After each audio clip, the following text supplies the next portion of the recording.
Dahil nga may nagkiklaim na Islam siya at minumura pa ako, sinagot ko naman ito. Sabi ng mga tao sa comment section, sasagot ko. Ingat lang Dok sa ulti, gawa ng pikon mga ibang religious people. Si Digal nag-ulti pinatay. Hindi man mga Muslim pumatay doon, di ba? Yung isang kulto pumatay doon. Talo ka dyan, baba ng IQ ng mga yan. Subukan mong reasoning mo dyan. Ang re-reply sa'yo, Alan Snackbar. Bago yun Alan Snackbar!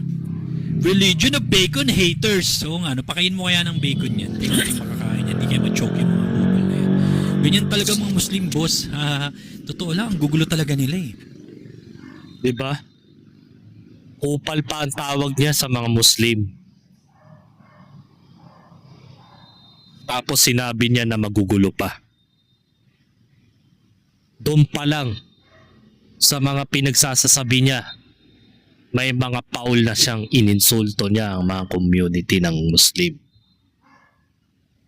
Religion of bacon haters. So nga, pakain mo kaya ng bacon yan. Tingnan natin makakain yan. Hindi kayo ma-choke yung mga kupal na yan. Ganyan talaga mga Muslim boss. Totoo lang, ang gugulo talaga nila Dati nga yung Lebanon, kung iba-backtrack nyo ang Lebanon dati, lugar yan ng mga prinsesa, ng mga prinsipe, doon nag-aaral sa Lebanon. Pero dahil sa gera, like ko sinasabi, hindi lahat ng Muslim, pero laging kayo ang involved, mga Muslim, pag may gulo sa mundo.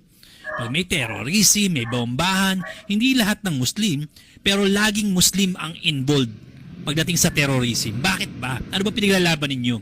Lalo-lalo sa Pilipinas, kung maka-epal yung mga yan, akala mo naman, Muslim country ang Pilipinas. Nung naging presidente si Duterte, anong ginawa niya? Ginawang holiday yung Idil Fitir. Bakit Muslim? Pati si Duterte na nananahimik, dinamay niya. Matinding galit sa administrasyong Duterte. Hindi lang religious group ang binanata nitong tarantadong nilalang na ito.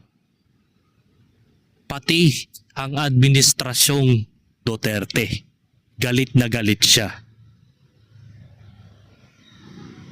Pasalamat ka na buhay ka pa sa panahong ito.